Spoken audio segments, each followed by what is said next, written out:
नमस्कार दोस्तों। पश्चिम बंगाल में इस समय बीजेपी वालों के लिए राजनीति करना आसान नहीं रह गया है। रोज एक से एक बड़ा लफड़ा उनके सामने आ रहा है और ये कुछ उस तरह का ही मुझे प्रतिकार नज़र आ रहा था कि जब चुनाव प्रचार चल रहा था पश्चिम बंगाल का, तो उस समय ममता बनर्जी पर एक के बाद एक दबाव केंद्रीय जांच समितियों की तरफ से चल रहे थे। उनके खिलाफ पता नहीं कितनी जांच शुरू हो गई थी।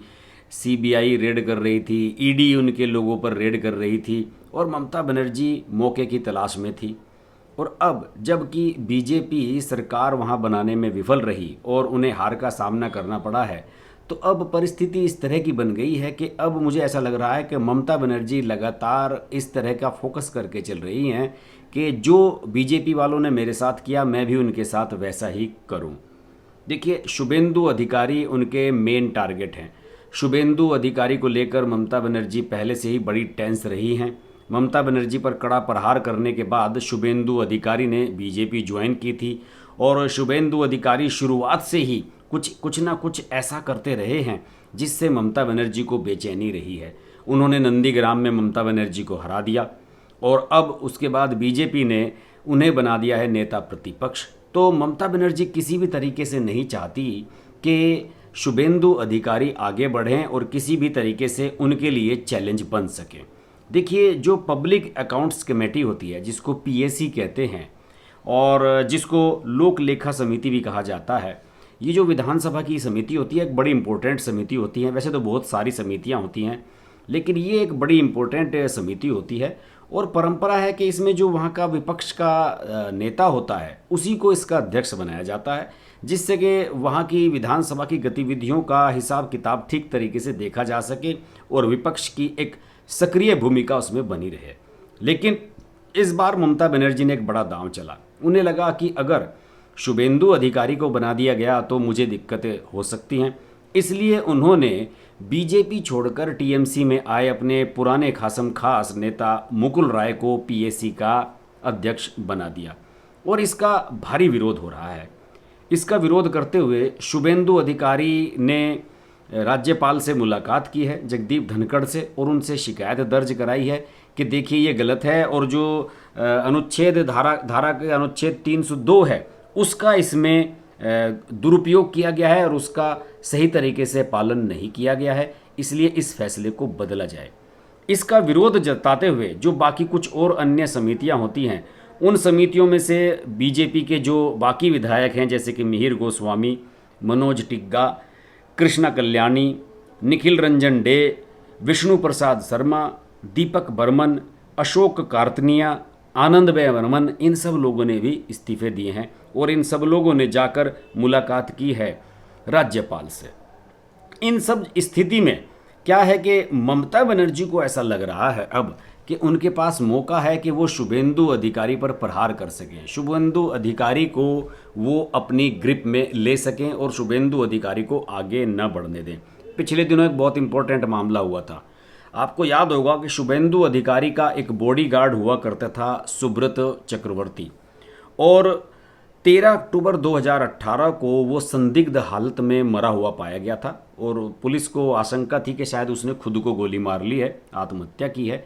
लेकिन उसकी पत्नी ने यह कहा था कि इसमें शुभेंदु अधिकारी का हाथ है। लेकिन शुभेंदु अधिकारी उस समय टीएमसी में हुआ करते थे और टीएमसी में होने के कारण वो प्रभावशाली थे और उस समय परिवहन मंत्री थे पश्चिम बंगाल के, तो उनके खिलाफ इतनी सख्त कार्रवाई कुछ नहीं हुई थी। लेकिन अब ममता बनर्जी ने मौका देखकर उनके खिलाफ ये पुराना केस खोल दिया है और इस मामले में उनके खिलाफ जो सीआईडी होती है, सीआईडी भी राज्य पुलिस का ही हिस्सा होती है, उसको जांच सौंप दी गई है और माना जा रहा है कि ये एक राजनीतिक प्रतिशोध है और ममता बनर्जी चाहती हैं कि किसी ना किसी तरीके से शुभेंदु अधिकारी को इसमें लपेट दिया जाए, क्योंकि उसकी पत्नी ने उस समय यही आशंका जताई थी कि शायद इसमें शुभेंदु अधिकारी का कोई हाथ हो सकता है। इसके अलावा शुभेंदु अधिकारी के जितने भी करीबी हैं जो इस समय महत्वपूर्ण पदों पर बैठे हुए हैं, उन लोगों को भी 1 बाय 1 ममता बनर्जी टारगेट कर रही हैं। देखिए, मैं आपको बताता हूं, अभी हाल ही में केंद्र सरकार ने एक सहकारिता विभाग का गठन किया है कोऑपरेटिव सोसाइटीज़, कोऑपरेटिव बैंक्स को कंट्रोल करने के लिए, और अमित शाह इसके मंत्री बनाए गए हैं। आप सब जानते ही हैं कि तमाम राज्यों में कोऑपरेटिव बैंक्स और कोऑपरेटिव सोसाइटीज़ का कितना बड़ा नेटवर्क है, और इन सब में जो महत्वपूर्ण पद होते हैं, डायरेक्टर्स हों, चेयरमैन हों, इन सब पर राजनीतिक दलों का कब्जा रहता है, क्योंकि ये बहुत ही कमाई के एक पोस्ट होती हैं और बहुत ही इम्पोर्टेंट पोस्ट होती हैं। तो इन सब का जो नेटवर्क है, उन सब को ब्रेक करने के लिए केंद्र सरकार ने सहकारिता विभाग का गठन किया है और अमित शाह को इसका मंत्री बनाया गया है। और ये माना जा रहा है कि 2024 का जो लोकसभा चुनाव होगा उसके लिए ये एक बड़ा गेम प्लान तैयार किया है केंद्र सरकार ने।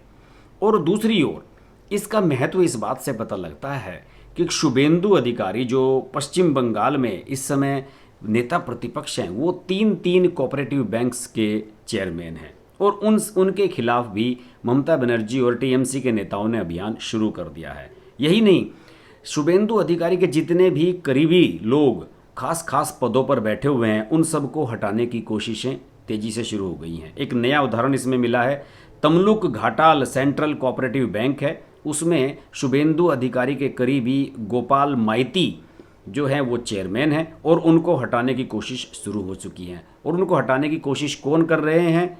रामनगर के एमएलए अखिल गिरी, जो इस समय मत्स्य मंत्री भी हैं ममता बनर्जी की सरकार के। और उन्होंने बताया जाता है कि 14 डायरेक्टर्स में से 5 को अपनी ओर मिला लिया है और 3 को और मिलाने जा रहे हैं, जिससे कि वो गोपाल को वहाँ से हटा सकें।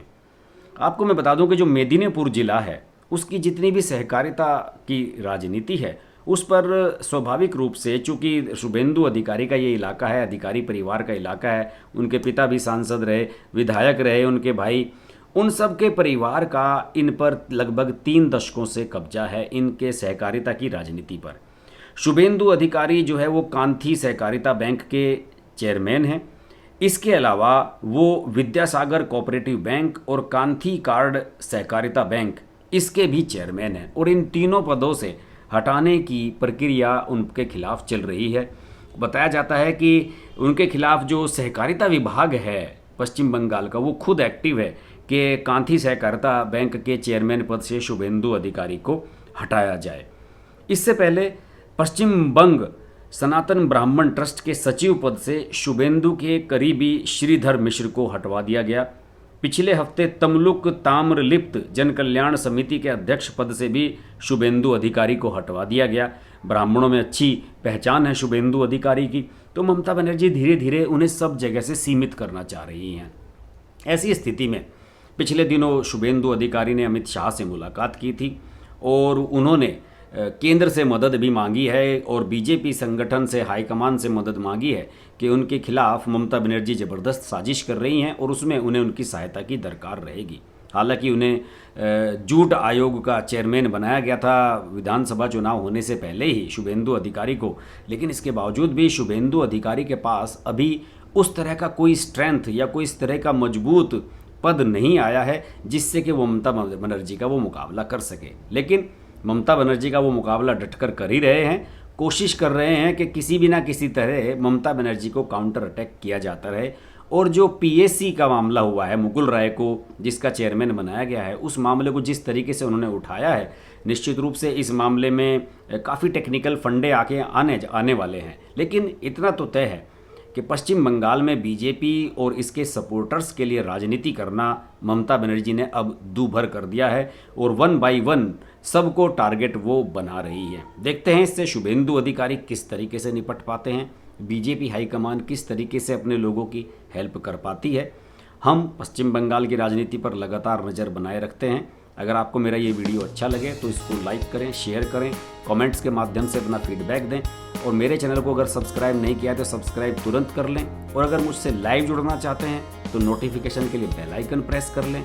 और अगर मेरे व्हाट्सएप ग्रुप में हिस्सा बनना चाहते हैं या सुपर चैट के माध्यम से मुझसे सवाल जवाब करना चाहते हैं तो मेरे चैनल की मेंबरशिप जरूर ले लें। देखते रहें हर्ष की बात लाइव। नमस्कार। अगर आपको हमारी वीडियो पसंद आई तो वीडियो को लाइक करें, चैनल को सब्सक्राइब करें और नोटिफिकेशंस के लिए बेल आइकन को प्रेस करें।